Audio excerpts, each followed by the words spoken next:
And William Ruto to launch development projects in Homa Bay, Kisumu and Siaya counties.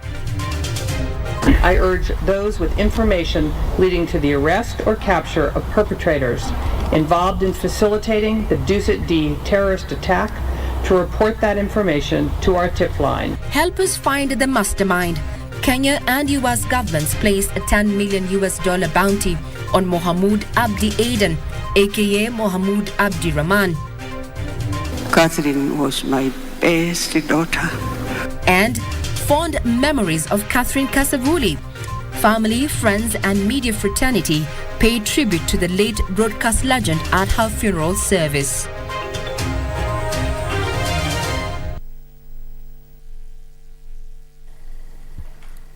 I'm Regina, Manyara, and our sign language interpreter is Lucy Maura. Now, President William Ruto is set to embark on a two-day working tour of the Nyanza region, which will see him launch and commission various development projects in the counties of Homa Bay, Kisumu and Siaya. As Wycliffe Okech reports, the president will launch the first phase of the 5,000 affordable housing program for the Homa Bay County, in line with the government's plan to reduce the housing gap, which currently stands at 2 million units. The head of state is set to tour Homa Bay County for the second time since assuming office. This time, he will extend his visit to Kisumu and Siaya counties during the two-day working tour of the Nyanza region. In a press briefing, the State House spokesperson Hussein Mohammed said the head of state will launch the first phase of the 5,000 housing units for Homa Bay County in line with the government's affordable housing program. Homa Bay was the first devolved county government to sign the Affordable Housing Memorandum of Understanding in April 2018. The county has set aside 11.6 acres for the affordable housing project. This support, of course, is critical to achieving the president's agenda and the government's agenda. Already, 39 counties have identified land on which affordable houses will be built. According to Mohammed, cumulative 376 projects are actively in the pipeline and will deliver 599,000 housing units across the country. All this, as I said, is in line with the president's commitment to bridge the housing deficit, which currently stands at 2 million units. The target is to do 200,000 units every year. The Kenya Kwanza administration has earmarked the affordable housing program as a means to bridge the housing gap in the country, while in the process creating job opportunities, especially for the Juakali artisans. Housing parts such as doors, windows, gates, hinges, and all other fittings will be supplied by the local Juakali associations. This will boost the local economy, put money in the pockets of hustlers in Homa Bay County, and of course for the Juakali enterprises. With such programs, they will expand, create jobs and create wealth, and especially nationally for the 3 million people in the Juakali subsector. During the two-day Nyanza tour, President Ruto will preside over the commissioning of the newly completed Homa Bay Municipal Market in Homa Bay County, the Blue Economy Research Hub at the Jaramogi Oginga Odinga University of Science and Technology in Siaya County, and also meet local leaders. For Prime Edition, I am Wycliffe Okech. Well, at the same time, the president has urged the National Police Service to utilize its funds prudently to secure Kenyans and their property. Speaking on Thursday during the 49th Purse Hour Parade for more than 900 General Service Unit officers in Embakasi, the head of state said the resources should be used to equip police officers to efficiently combat the ever-evolving and sophisticated crimes in the country.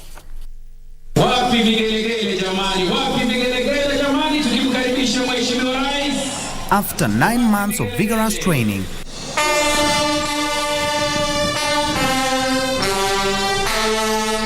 (991) General Service Unit officers will now join the police service and help maintain law and order in the country. That I will at all times do my utmost to preserve the peace. Speaking on Thursday during the 49th Passing Out Parade, President William Ruto asked the Inspector General of Police not to allow crooks in the procurement chain.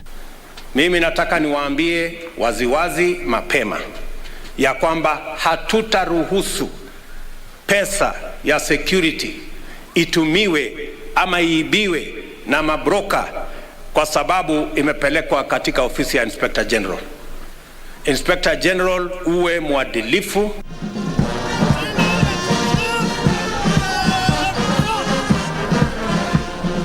He asked those in the police service to steer clear of politics and instead focus on serving Kenyans. Mimi nataka askari wetu wa polisi wafanye kazi ya polisi, wachunge usalama, wachunge mali yetu, wachunge watoto wetu, wachunge biashara zetu. Mambo ya siasa itafanywa na wanasiasa. Akisaidiwa na Kopro Halimangolu. The president said the government will operationalize county policing authority to enable county and national governments to work together to confront insecurity in the country. Sasa tuta operationalize county policing authority ili county governments wajumuike na national government katika kushughulikia mambo ya usalama katika kila county ya taifa letu la Kenya. We, in consultation with the command of the National Police Service and the other agencies in this sector, are working towards reviewing and updating the curricula of these institutions in this sector to ensure that they respond to the complexities of the security challenges our country is facing today. Crime had shot up. We had a lot of cases of muggings, but working closely with the National Police Service through the leadership of our new Inspector General, I'm sure you have noted that those cases and incidences have gone down. The new officers will now be deployed to various parts of the country to boost the security situation in the country.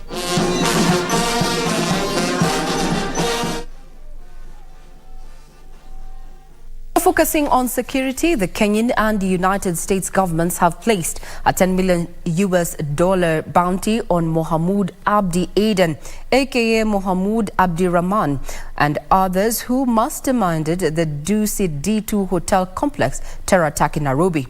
At least 21 people, including a U.S. citizen, were killed and more than 30 people injured in the attack that occurred on January 15th, the year 2019. 4 years after the Dusit D2 hotel complex terror attack in Nairobi by the Al-Shabaab that claimed the lives of at least 21 people. The mastermind, identified as Mohammed Abdi Adan, is still at large. On Thursday, the Directorate of Criminal Investigation and the United States Embassy announced a $10 million bounty for information leading to his arrest and conviction in any country. The establishment of this joint terrorism task force began after the Al-Shabaab terrorist attack on the Dusit D2 hotel, after it was established that there was a need for a multi-agency counter-terrorism investigative force in the country. I urge those with information leading to the arrest or capture of perpetrators involved in facilitating the Dusit D terrorist attack to report that information to our tip line. Information can be shared through WhatsApp, Signal and Telegram, or by calling hotline numbers. In Kenya, 254-7187-12366. In USA, 1202-702-7843. And in Somalia, 252-6843-43-308. The U.S. Ambassador to Kenya, Margaret Whiteman, further lauded the Kenya Anti-Terror Unit for containing terrorism within the country and the region. I am confident that the contributions and sacrifices made by the Kenyan law enforcement and security services will continue to play a significant role in the global fight against terrorism. DCI Director Mohamed Amin, on the other hand, appreciated collaborations between Kenya and the U.S. in countering other emerging threats such as drugs and human trafficking, cybercrime, trafficking in wildlife trophies, among others. Frederick Parsayo, Prime Edition. In information that may lead to the arrest of Abdi Rahman there, $10 million bounty there offered by the U.S. government and the Kenyan government. Now, the late legendary news anchor Catherine Kasavuli has been eulogized as a mentor, mother, daughter, and a prayerful woman. Family, friends, and media, as well as political leaders who congregated at the Friends International Center Church along Ngong Road, Nairobi, for her funeral service, remembered Catherine as a humble and selfless person who always wore a beautiful smile. Kasavuli died on December 29th last year after battling cancer and will be laid to rest this Saturday, January the 14th, in Vihiga County.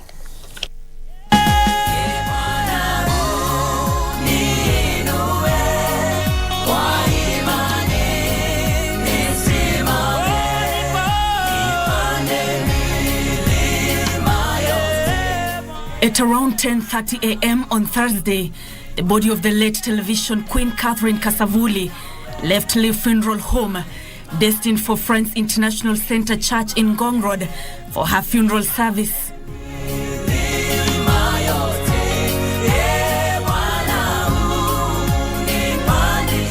Here, family, friends, leaders and colleagues had congregated to honor Catherine or Kasav, as she was fondly referred to, with glowing tributes for a life well lived.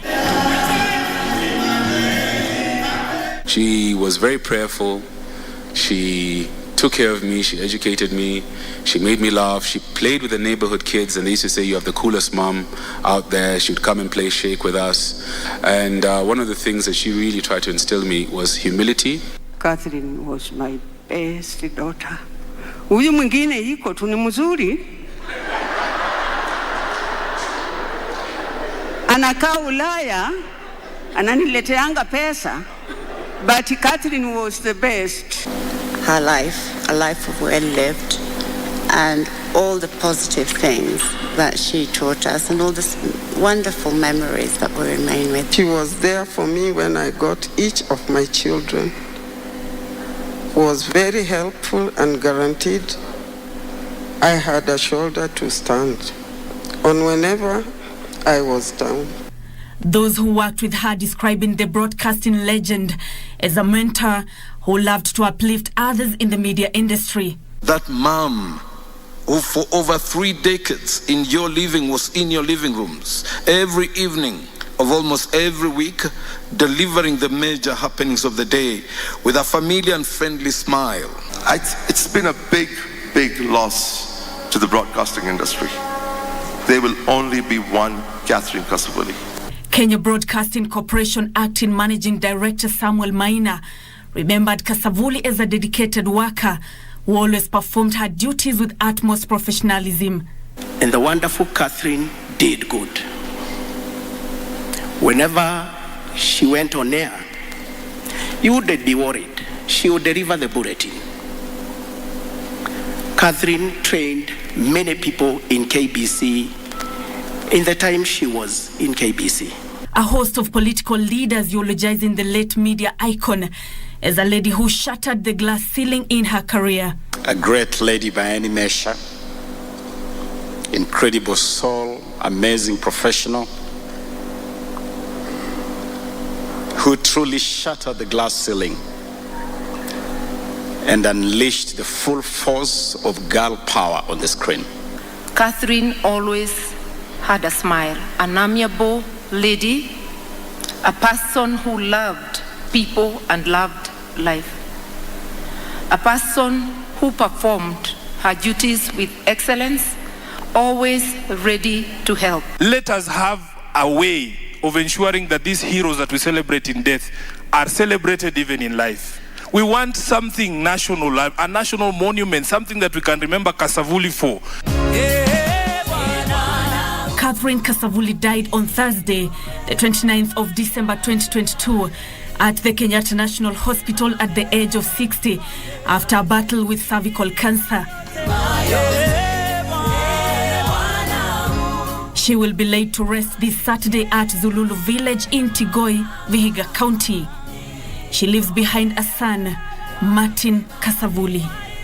The glowing tributes for the late Catherine Kasavuli are an indication of the mark she left in the lives of those she interacted with in person and on television. May the soul of the legend rest in peace. Nancy Okware, Reporting from Friends International Church, Nairobi.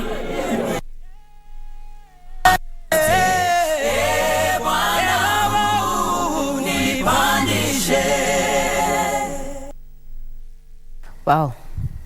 Kasavuli, may your soul continue resting in peace, as we fondly refer to you as Kasav. Indeed, we grew up watching you on our screens, and personally, when she came back here to KBC where it all began, I felt awed to have anchored the bulletin as she did. May your soul continue resting in peace. Now, the government has assured the media of a conducive environment to undertake its operations. Principal Secretary of the State Department for Broadcasting and Telecommunications at the Ministry of Information, Communication and the Digital Economy, Professor Edward Kisiagani, says relevant legislation to facilitate this will be put in place. The PS at the same time cautioned media organizations against maltreating their staff in view of recent layoffs and pay cuts across media houses. He spoke in a meeting convened by the Media Council of Kenya to review its strategic plan in Kwale County. I think when you saw us come to power with our president, you probably thought we are coming to fight. I've repeated this elsewhere. We have no hands to fight anybody. So nobody should live in fear that the government is going to close down media houses. Nobody will close down media houses. We shall build media houses. Now, the government has been called upon to inject more funds into institutions dealing with mental health, which has been cited as a major contributor to human rights violations in the country. The development comes as Kenya joined the world in receiving human rights for failure to tackle widespread abuses against civilians by state security forces, among others. As Kenya joined the globe to receive the 2023 report on human rights violations, many victims continue to suffer in silence. The latest victim was LGBTQ activist and fashion designer Edwin Kiprotich alias Chiloba, whose body was found stashed in a metallic box in Kapsaret, Uasin Gishu County last week. For Chiloba's case, what is coming out, I don't think it is out of hostility. I think it was some differences with his partner.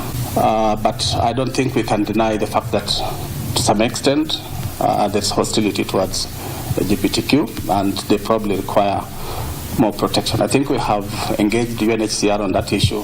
The report by Human Rights Watch further reveals that there were over 187 cases of police killings and disappearances recorded in 2022, with 32 cases being forced disappearances, a number slightly higher than recorded in 2021. Eritrea, also Rwanda, where it is so chilling to do human rights work that we cannot, despite all of the documentation we're able to do remotely because we do not have access. We have seen some encouraging comments from the current president, but we haven't seen tangible steps or measures that the president has put in place to try and address these issues long term. But the question begs, what can be done to eradicate these numbers if Kenya is to be counted among countries globally that uphold the dignity of human life? The government should come in under our windows, integrating the community. And the first thing is to stop the stigma about mental health. The government comes with funds, then through the counties, whereby each county can come about with its own way of talking to the community, like holding the chief barasa. The police should interact freely with the community so that now we can stop all that. The yearly report has been released simultaneously across the globe. Ruth Wamboi for Prime Edition. Now, women members of parliament serving in the National Assembly and the Senate have been challenged to unite and push for the actualization of the two-thirds gender principle. The leaders, who have convened in Naivasha, Nakuru County under the auspices of the Kenya Women Parliamentarians Association, have also been tasked with roping in men to understand the concept of gender parity, with the aim of eventually supporting legislation meant to breathe life into the constitutional requirements. The formulation of legislation to actualize the two-thirds gender principle has been the toughest nut to crack for the Kenyan Parliament. At the desk of the President is an advisory by Chief Justice Emeritus David Maraga for the dissolution of Parliament for the failure to enact the legislation, even after extending the deadlines. To take stock of the gains made after the August 9th general election, women leaders serving in both chambers convened in Naivasha under the auspices of the Kenya Women Parliamentarians Association.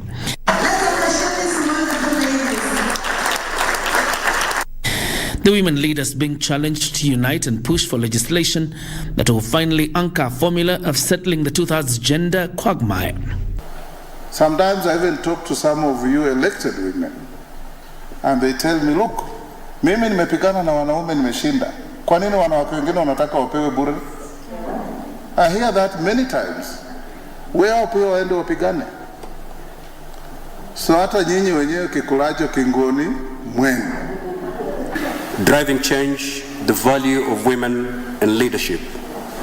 To throw down the gauntlet by challenging women parliamentarians to step up and occupy their rightful place in leadership.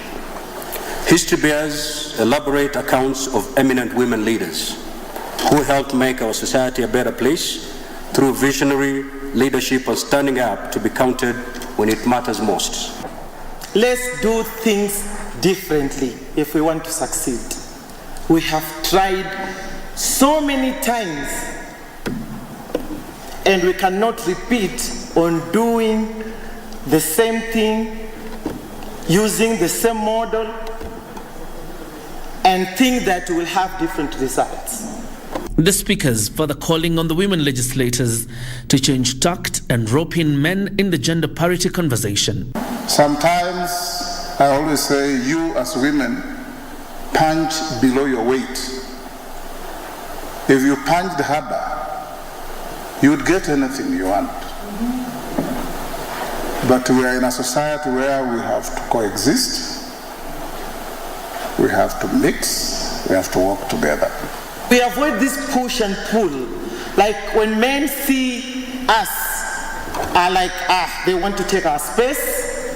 Hawa hatuwezi kuwaachia. So we need them on board. We need these men to be champions. We can also have more women than men in parliaments. For that reason, we should look at it as a Kenyan agenda so that we can proportionally be on the decision-making table. One thing we have agreed is that we have to do things differently. What has been tried in the past and has not worked cannot be repeated again. So one of the avenues we are going to use is including our male colleagues and helping them understand that it's not a women issue only. 103 women are in the current parliament, including 53 who are serving their first term. I wish to note that as women members of parliament, we should be keen not to get stuck in the diverse backgrounds that have brought us together. We are women first before we are politicians. Our struggles are similar, and we should therefore be determined to deal with our issues collectively and to be comfortable with the fact that we will always not agree. John Jacob Curia, Prime Edition.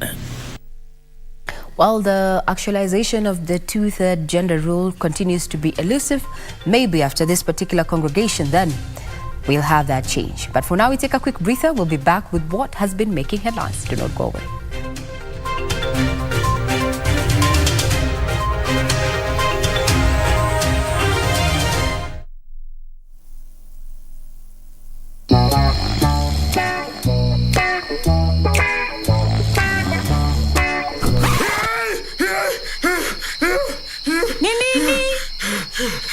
Nimesahau kucheza loto moto. Usisahau kucheza Loto Moto. Shinda milioni 2 kila siku kwenye M-Pesa. Chagua lipa na M-Pesa. Paybill number 757070. Account number andika neno Loto. Kisha weka star na nambari yako ya simu. Weka kiwango chochote cha pesa kuanzia shilingi 50 hadi 2,000. Aulali. Lipa kisha subiri draw. Welala. Nitakutimizia ndoto zako. Milioni 2 usiamini. Ujumbe huu umeidhinishwa na BCLB. You and her can be Baba Jane's wives. Sharing is caring. Karibu chai iko tayari. But your mom needs help. Enda. Na ukiachwa kitu yoyote awezi deal nayo. Mbona uko kwa bwana wako? Huku ni kwetu.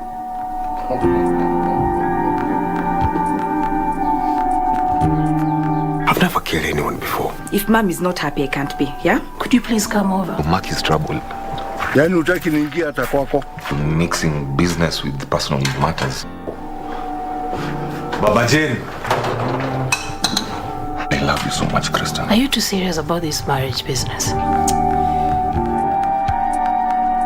This company is where it is because of me. I know you will never get tired of reminding us of the fact, but I'm not going to let you ruin this company because of your fights with Melissa. Calvin is doing drugs. I thought you were changing your ways. You have disappointed me once more. I used to think that you'd do anything for us. But now you've become this person who ruins things that have taken people years to build. Just hold on.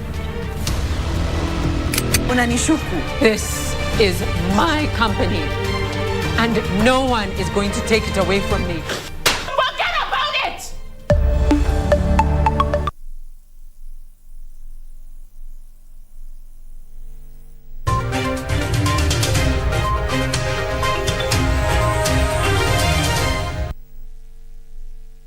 Good evening, you're watching Prime Edition. Now, lecturers at the Irrigation University now want the institution's Vice Chancellor, Professor Isaac Kibwanga, to resign from the position and pave way for new leadership. The lecturers under their union, University Academic Staff Union WASU, expressed their dissatisfaction with the management and threatened to strike if their demands are not met. This and more in our county's news roundup. Led by WASU Irrigation Chapter Secretary Dr. Grace Kiboe, the lecturers say that the Vice Chancellor and the University Council should resign. The university has in the last 2 years been sinking into debt with its workers due to its inability to pay them their full salaries. So we are asking them with all humility that they should do the honorable thing. That is to leave the offices and other people can occupy them, and we see how we can solve this problem of Irrigation. This even as a woman was arrested in Limanet area in Narok County after she forced her 2 daughters to undergo female genital mutilation at the Narok Referral Hospital. They should keep off these younger girls. Wapewe nafasi waweze kusoma, wapewe nafasi waweze kuwa watu wakubwa, waweze kuolewa wakati umri wao wa kuolewa umefika. In Mombasa County, business was disrupted at Kasavuli Insurance Company after 2 widows stormed their offices demanding justice over the non-payment of benefits of their husband who died in a road accident. Insurance Regulatory Authority should intervene. Waangalie kuwa hizi insurance zingine labda ni quacks, hatuelewi wana operate vipi. Kama wako kwa market wanachukua pesa za watu watalipa baadaye na walipi, hiyo kuna shida. In Machakos County, a section of farmers from Kimutua are lamenting the infestation of armyworms that have destroyed their crops. Naomba serikali kuu kupitia Minister wa Agriculture wa Linturi afanye jambo kwa haraka sana. In Laikipia County, tree seedling farmers are appealing to the government to come to their aid, noting that middlemen are taking advantage of them by buying their tree seedlings at throwaway prices. Tutaweza pata tenda, si tuwe tukiuza miti direct kwa serikali kulipo kuuzia hawa mabrokers. Mabroker wametufinya sana. In Murang'a County, Following farmers' frustrations and complaints that monkeys have been destroying crops in farms in Gatanga constituency, the Kenya Wildlife Service and the Office of the Area Member of Parliament have started a week-long exercise to eradicate the destructive primates. Na ningesema pia ningetaka kuuliza wabunge wenzangu kwa kutoka vituo zingine hapa Murang'a hata Kenya mzima, wakiwa na hii shida ya nyani kwao, badala ya kuchukua sheria mkononi mwao, wao wanaita watu wa KWS. Finally, in Samburu County, the government has introduced vaccination against livestock following a dry season that forced breeders to move to neighboring countries in search of pasture. Magonjwa hayo yalipokuja walipata hasara mingi sana. Na ndiposa sisi kama serikali tumeingilia kama World Bank together with the LRP kwa kusaidia kufanya chanjo na kupeana pia pesa yenyewe wanaweza kutumia kununua chakula ya mvuko.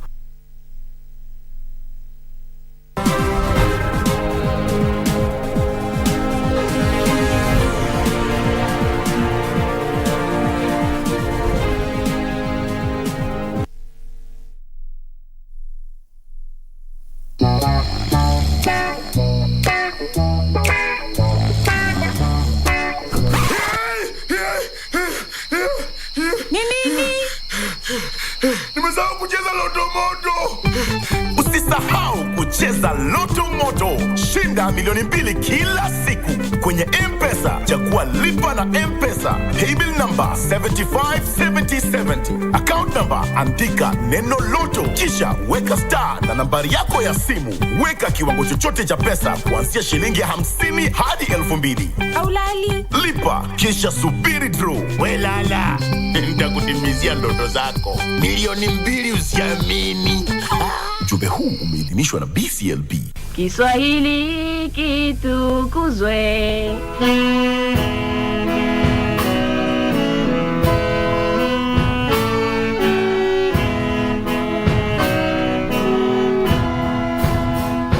Ukinenwa kama sipo huwa katika neema. Tapo la warongo tapo ni haramu kulegema. Hurudisha kheri nyuma, urongo si kitu chema. Biashara kianzia, kweli unayo leseni, sote tulipe ushuru, hewani tutapepea, Wakenya tutapepea, ushuru nyote lipeni, tusije kutegemea. Waja hawa wakiajiriwa, wao huchangia katika upungufu wa asilimia ya uhalifu kama wizi, ukahaba, ubakaji, ulanguzi wa dawa za kulevya, kutokamilisha shule na mimba za mapema. Tunahitaji kukuza serikali yetu.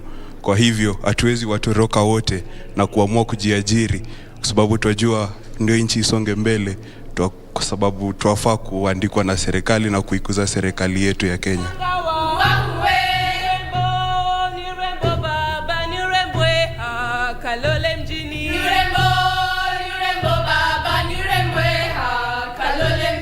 Kiswahili kitukuzwe, kwani lugha ya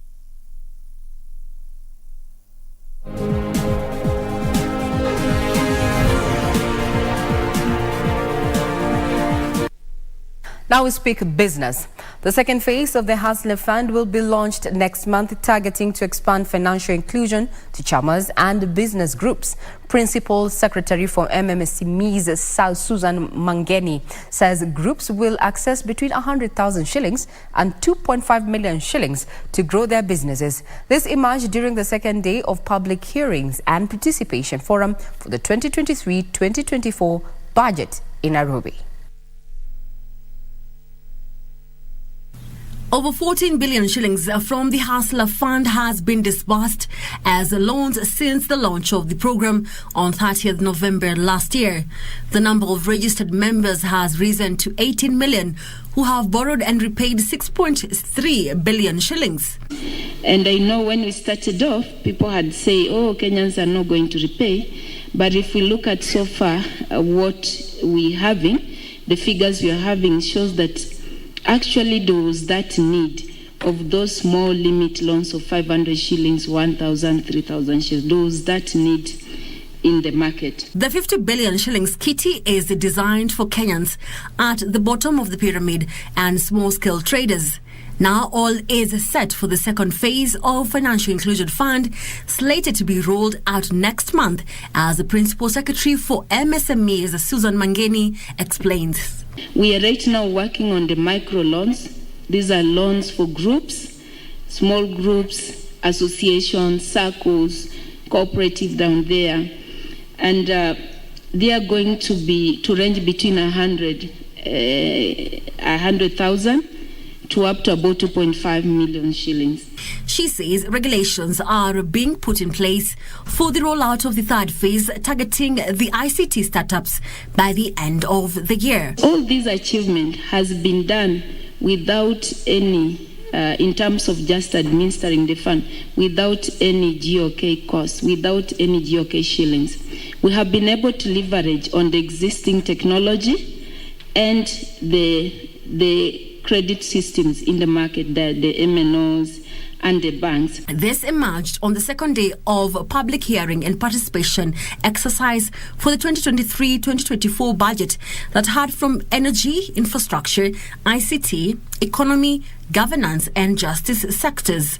The 3-day public hearing comes to a close tomorrow after presentations from environment, water, natural resources, public administration, international relations, social protection, culture, and recreation sectors. Weri Mujenga for Prime Edition. Now, plans are underway to introduce a central liquidity facility for Kenya's cooperative movement in efforts to facilitate overnight lending. Cooperatives Cabinet Secretary Simon Chelagui says this will be powered by a central Sacco that will link Saccos to facilitate the pulling together of resources to grow the cooperative movement. For more than 5 years, there have been plans to link Saccos to facilitate the pooling of resources by the cooperative movement to address their needs at lower costs. This is because most Saccos are forced to opt for high-interest loans from commercial banks. Cooperatives Cabinet Secretary Simon Chelagui says creation of a central Sacco link is among his key priorities. I want to see a checkbook drawn and cleared by Mwalimu Sacco. I want to see clearing house of Saccos, regulation of Saccos, insurance of deposits of Saccos. He says the central Sacco link would facilitate creation of a central liquidity facility to enable the cooperative movement to pool resources to address their financial needs, as well as introduce more products such as overnight lending. We'll continue deepening this product and supporting the next product, which is microloan. We'll onboard Saccos like Mwalimu National Sacco, and we will be developing a relationship in the features that we are working on so that we are able to reach more people. He was speaking during the unveiling of a mortgage facility by Mwalimu National Sacco at attracting 9% interest. The youthful citizens of this country are not very good at savings. That is one of the issues that we are struggling now. Our youthful membership are more keen on credit, but not more on savings. So the issue of sustainability of Saccos here is something worth looking at, and is a discussion that we'll be able to have at one point in time.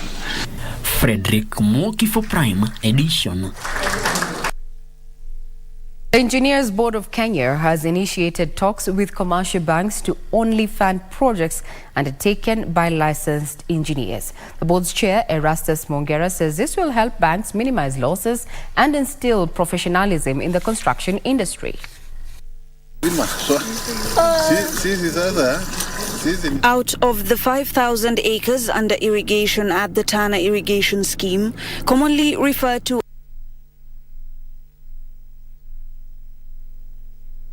banks and other financial institutions may soon start requiring property developers to present details of the engineers engaged in their projects in efforts aimed at ensuring that funding is only directed to constructions involving licensed engineers.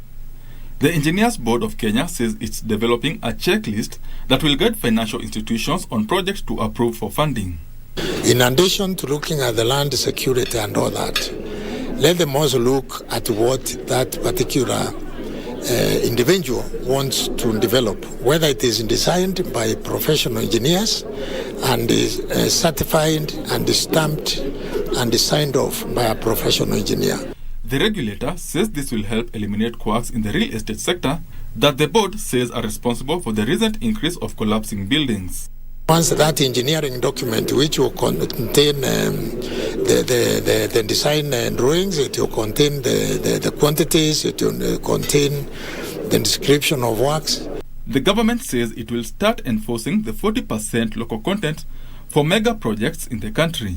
We are encouraging joint ventures like the local farms with the foreign farms where the projects are too big, both contractors and also the engineers.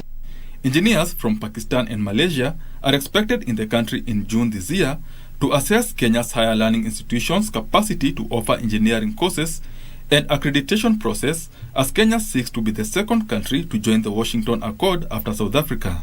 The Engineers Board of Kenya says the Washington Accord will assist local engineers secure global accreditation to take on mega projects that are currently mainly done by foreign firms. That is one area that we are doing, that the universities are producing graduates who can fit in the industry, not only industry in Kenya now, but in globally. Kenya is optimistic of completing the processes of joining the Washington Accord by next year. Benson Rioba reporting for Prime Edition. Well, you must have seen a sneak peek as to exactly what is happening in Tana River, where plans are underway to expand the Tana River irrigation scheme in Hola by 1,000 acres over the next 18 months as demand for Kwamboka rice production increases.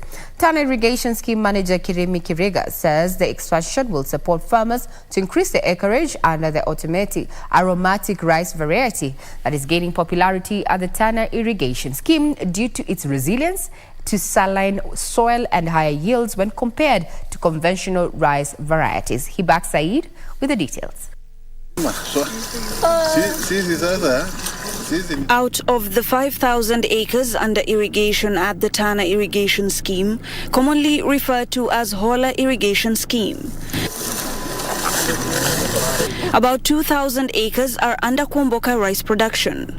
The resilient rice variety is gaining traction, especially in Hola, Tana River County, as the only rice variety that withstands the weather conditions of the region.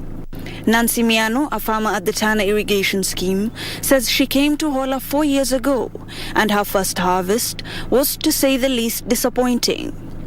Nilikuja nikapanda mchele ya mbishuli. Sababu ya hii maji vile ni moto, mbishuli saa zingine ukienda kushaga inavujika. She, however, says after consultations with agronomists, most farmers in this area took up the Kwamboka rice variety. Hawa watu wa kutengeneza mbegu wakatuletea hii mbegu ya Kwamboka. Na kutoka wakati hii mbegu ilikuja, sasa iko na miaka 3.5 na imetusaidia. From engineering perspective, we try to develop a cropping program which is a starting point to ensure that all farmers and the management, we are at the same page. He says with public-private partnerships, the scheme could potentially be expanded in the next 18 months to put almost 2,000 more acres in Hola under irrigation. They want plans to expand the irrigation scheme, fast-tracked to increase the acreage under irrigation in the area. Hii mchele ya Kwamboka ni variety mzuri sana. Na sasa hii mchele tunaomba serikali yetu ikubali tu hii mchele yetu, isituletee mchele wa kuharibu bei, na ituongeze mashamba na tuongezwe maji. As opposed to other crops, rice has really excelled. We are able now, farmers are able to fetch a lot of money per acre from rice. And now agronomists say that the land here is more than viable to ensure that rice farming is made as easy as possible. Hibak Said from Tana River County for KBC Channel 1. I'm sure it's the first time you have heard about the Kwamboka rice. We're used to the Pishori, the Monarch, as well as I don't know if Kisii, my producer comes from Kisii, if they have rice there. I'm sure they don't, but we have Kwamboka rice in Hola. Okay. Let's speak matters agriculture and still focus on matters exports, where tea farmers who market their produce through the Kenya Tea Development Agency managed factories will receive 5.5 billion shillings as mini bonus this month. Agriculture Cabinet Secretary Mithika Linturi says the mini bonus will help small-scale farmers avoid borrowing expensive loans to fund their financial obligations, such as paying school fees. A majority of tea factories managed by the Kenya Tea Development Agency in the east of the Rift Valley are set to share out 5.5 billion shillings as their mini bonus. The amount represents an 89% increase from the 2.9 billion shillings that the farmers received during a similar period last year due to higher tea production in the months of November and December. A mini bonus that was declared was 2.9 billion. So, and today, when this declaration is being done, is that out of the sale of our tea. For the mini bonus, farmers will now receive up to 10 shillings per kilo of green leaf supplied, while the lowest will get 5 shillings per kilo. So we'll continue as government to work very closely to ensure that the cost of production is really brought down, so that there is great benefit to our farmers. The mini bonus payout is supposed to avoid a situation where farmers opt for high-cost loans to meet their financial obligations, such as school fees. This declaration of 5.5 billion, which is being released today, will really go a long way in supporting our farmers and trying to pay school fees for the children that are joining various education institutions. KTDA projects that this year's final dividend payout will surpass last year's 62 billion shillings due to general reforms and aggressive marketing of Kenyan tea. Plans are now underway to fit 11 more orthodox tea lines in some of KTDA's factories to boost income. The government is committed and is working to see how to raise money to be able to finance the extra construction or putting up of around 11 lines within the country that will be able to process orthodox tea, which faces or which is able to fetch more money in the world market, so that at least our farmers in this country can be able to make more from their tea production. The government is projecting better final bonus payouts later this year due to current reforms and general management within the tea sector. Reporting for Prime Edition, my name is Ndota Mokami. Great news there for tea farmers. Now, Malindi has a rich culture that draws influence from Africa, the Middle East, Europe and Asia that is highlighted through small and animal sculptures, architecture and magical artworks. Tonight on Magical Scenes with Irene Mchumodim. She highlights the tourist attractions in Malindi, Kilifi County.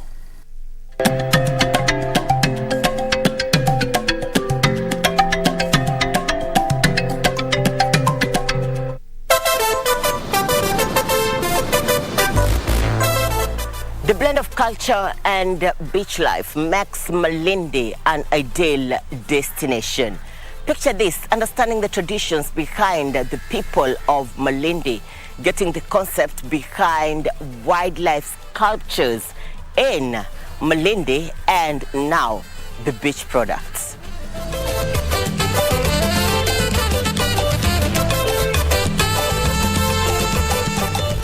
On one aspect, you have the rich historical influences of the East African heritage, the ancient traditions and customs that exist to date.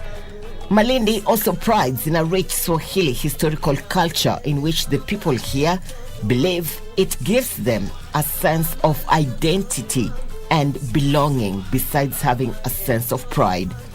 As was the case back before the town was founded, fishing, hunting and agriculture are still a big part of Malindi's backbone. Much of the unique and diverse culture are shaped through art at the White Elephant Art Gallery. Malindi has a collective exhibition of Kenyan artists and other countries in the African continent with at least 70 interesting works. The exhibitions, ranging from animal sculptures to magical artworks, create a sight to behold.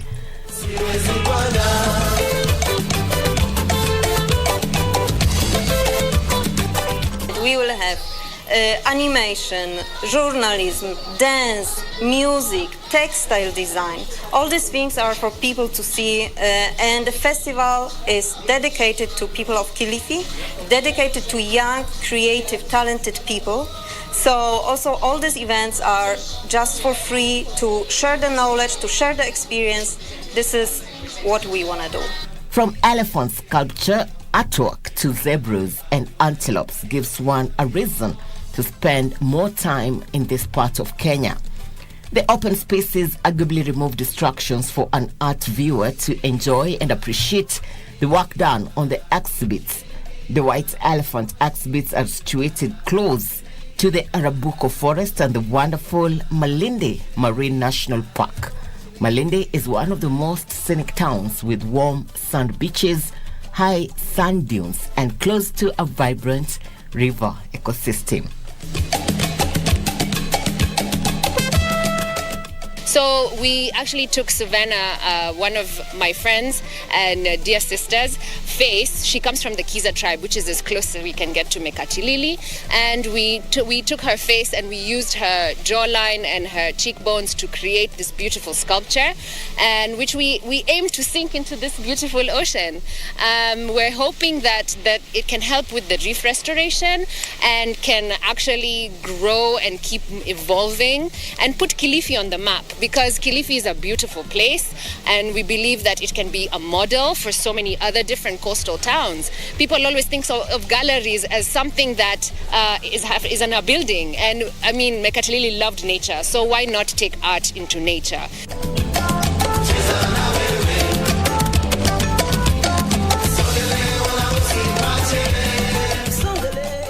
Irene Nchuma Udim, Medical Sense in the county of Kilifi.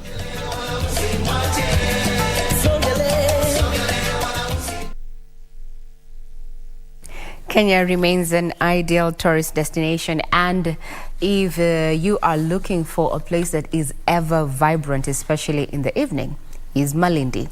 They refer to it as small Italy. Yes? Now, Kenyans are being encouraged to follow due process when purchasing property. Olive Limited Director Peter Gitao says most of those who fall prey to fraudsters is due to shortcuts and not familiarizing themselves with the right processes.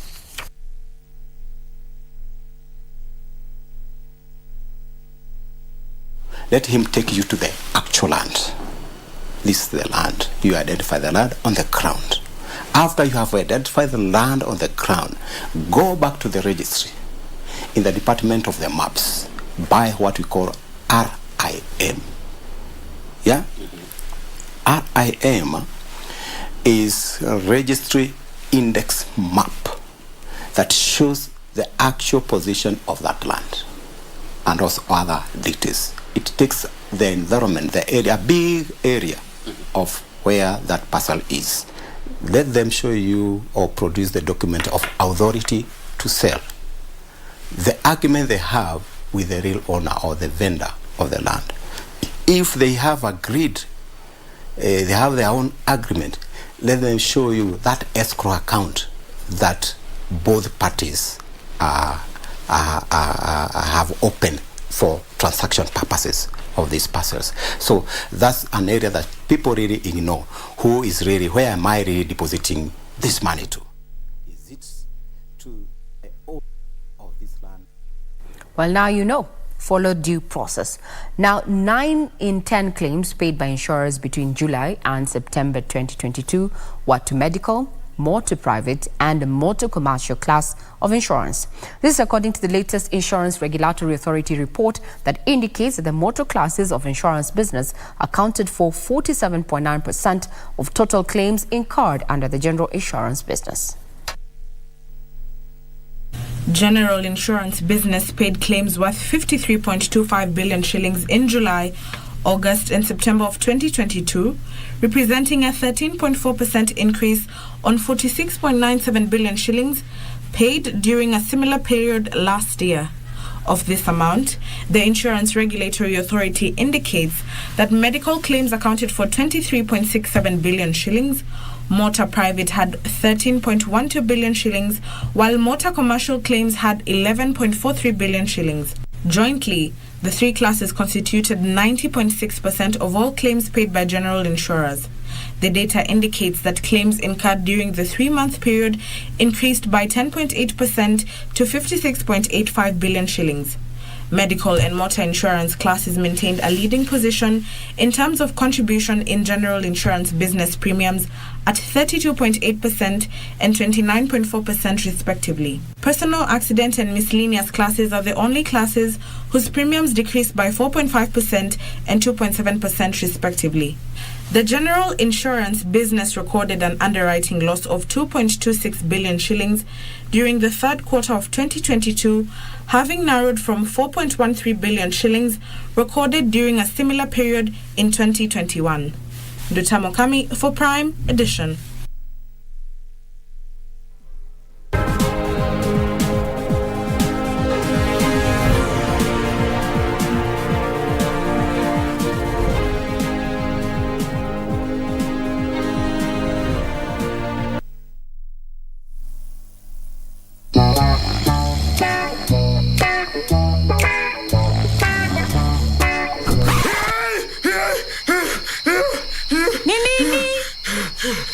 Nimesahau kucheza Loto Moto.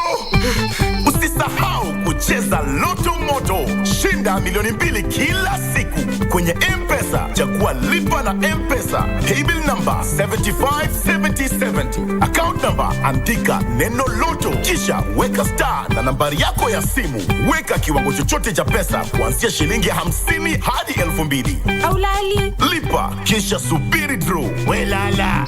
Nitakutimizia ndoto zako. Milioni 2 usiamini. Ujumbe huu umeidhinishwa na BCLB.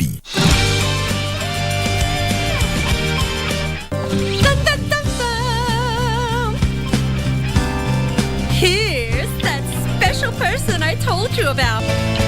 Hey.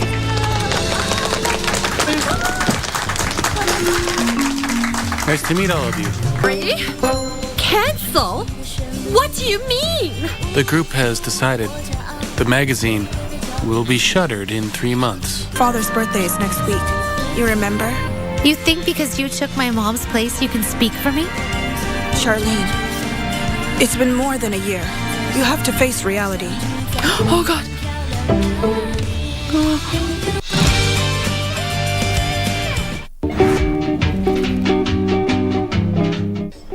Nasikia uchungu kila mahali. Hapa sini kidogo. Wasa. Alishona kasahau cotton ndani ya mwili. Yes, akaacha ndani ya mwili. That doctor. She want to kill my wife. Mambo ya kudunga sindano na wewe ni watchman. Inapelekana namna gani?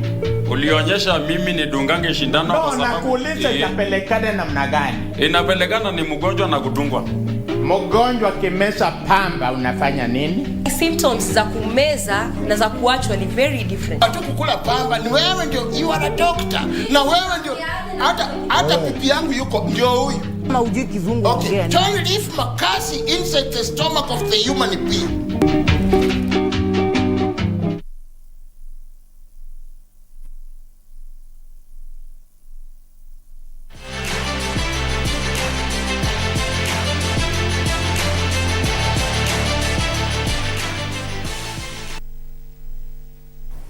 Still Prime Edition, now we speak sports, where the International Federation of Professional Footballers, FIFPro, has added Kenya's Nene Enes Mengo and Super Falcons forward Rasheedat Ajibade and Marshall Mutenesi of Zimbabwe to its Global Player Council. The council's main objective is to ensure that the views from both men and women footballers around the world are captured and heard. Farul Constanta's Inez Mango, Marshall Monetsi, who plays for Reims, and Super Falcons Rashidat Ajibade have been included in the 5th Pro Council, which is made up of members with demonstrated leadership qualities to raise any issues of footballers around the world. The council will strengthen the capacity to address cross-border issues, such as the international match calendar and employment standards. The 3 joined the council to bring the total number of players on the council to 34, which include Giorgio Chiellini, Lucy Bronze, Saki Kumagai, and Nicolas Tagliafico. Meanwhile, Rashid Moyo scored a hat-trick to lead Daraja Gogo to a 3-1 win over Mombasa Elite in an entertaining FKF National Super League match at Camp Toyoyo. It was a second win for the Kibera-based side, who have played 3 matches and lie 9th in the league with 6 points. Gogo opened the season with a 3-2 win away over Kajiado before going down by a solitary goal to Assad in their second fixture. The team will be travelling to Vihiga United on 16th in their next match. Shabana still leads the table with 16 points from 6 matches, 2 ahead of Kibera Black Stars, who have played an extra match, while Naivas lie third with 10 points. Ya kwanza tu ni kushukuru God, nashukuru Mungu kwa kila kitu, kwa results zenye imekam. Preparation imekuwa poa. After to lose game ya last, I guess tumekam tukainuka kutoka hapo. Finally, Tanzanian boxer Karim Mandonga will take on Kenya's Daniel Wanyonyi at the KICC ballroom this Saturday. Mandonga, mtu kazi, lakini na sisi tuko na watu kazi Kenya. Tutaona hiyo Saturday mtu kazi na watu kazi Kenya. Ndio hiyo tunatafuta. Hatuna mchezo Kenya, tuko na kungoja, na sisi tutakuonesha na sisi tuko watu kazi. Mikono itaongea ulingoni.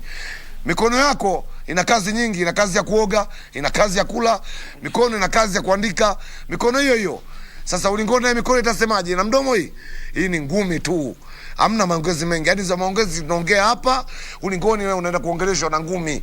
The two will be curtain raising for the Rayton Okwiri versus Tanzania's Ali Ndaro bout, which is the main event of the day, although seemingly the fight involving Mandonga is the one shaking the airwaves. In his last fight at home, 43-year-old Mandonga beat compatriot Said Mbelwa on a technical knockout and will be coming into the fight in high spirits.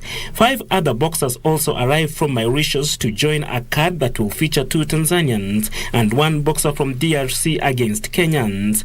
Okwiri's fight against Ali Ndaro will be the main event of the day.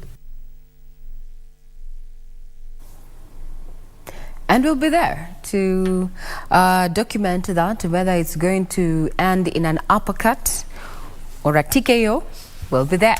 Now let's cross and speak soccer, where Southampton boosted their hopes of winning silverware this season after defeating Manchester City 2-0 to qualify for the semi-finals of the League Cup. Meanwhile, Morocco have withdrawn from this year's African Nations Championship, that is CHAN or CAN if you like, after the Algerian government rejected its request for the team to fly there directly on board Morocco's national airline. Morocco has withdrawn from this year's African Nations Championship CHAN after the Algerian government rejected its request for the team to fly there directly on Morocco's national airline. Algeria closed its airspace to Moroccan aircraft in 2021 after it unilaterally severed diplomatic ties with its North African neighbor. Elsewhere, English Premier League side Southampton will face Newcastle United in the Carabao Cup semi-finals after beating Manchester City 2-0 at St. Mary's Stadium. And now the shot comes in, and it's in the back of the City net. And now Southampton have broken City down again, and they've scored again. It's 2-0. Djenepo has just floated in a ball from about 30. In another match, Nottingham Forest beat Wolves 4-3 on post-match penalties to set up a semi-final berth against Manchester United.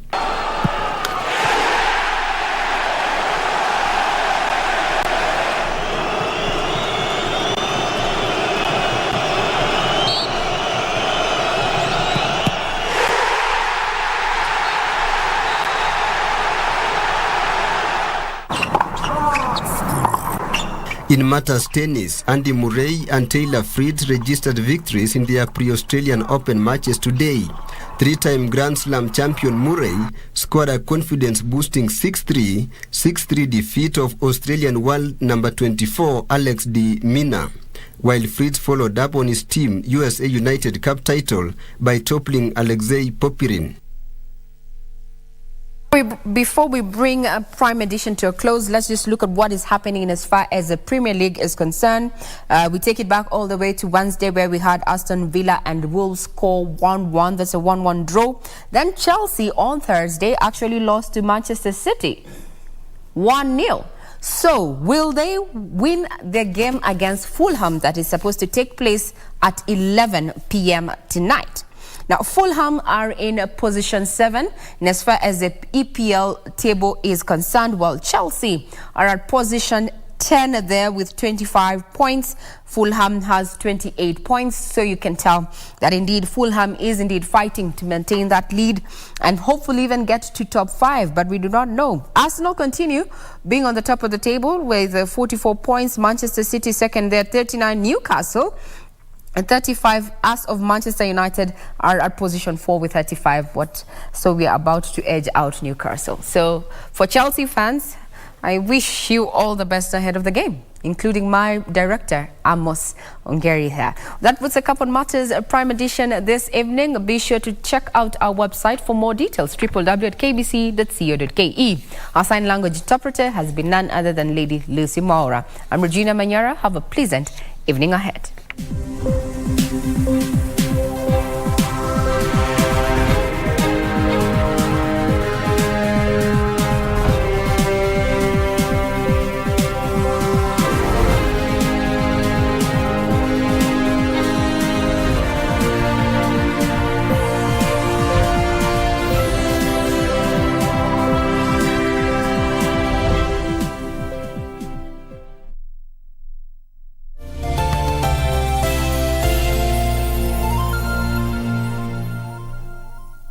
Kupata Waibrania kama skiza tune yako, bonyeza *811 *817#. Yesu Kristo ni yule yule, jana, leo na hata milele. Wahibrania 13:8. Kupata Waibrania, bonyeza *811 *817#. *811 *817#. Wiki hii kwenye Mkulima tutakujuza kuhusu kilimo cha mpunga eneo la Mwea. Na sasa mchele imekuwa nafuu kwetu, imetufanya sasa tuwe watu ambao sio wakulima wale wa hapo zamani, wale walikuwa wanatumia tu kukula peke yake. Sisi sasa hapa tunapata faida kubwa, tunasomesha watoto na hii muradi. Basi usikose kuungana nasi hapa KBC Channel 1 Jumamosi saa 10:30 kwa mseto kamili wa kilimo.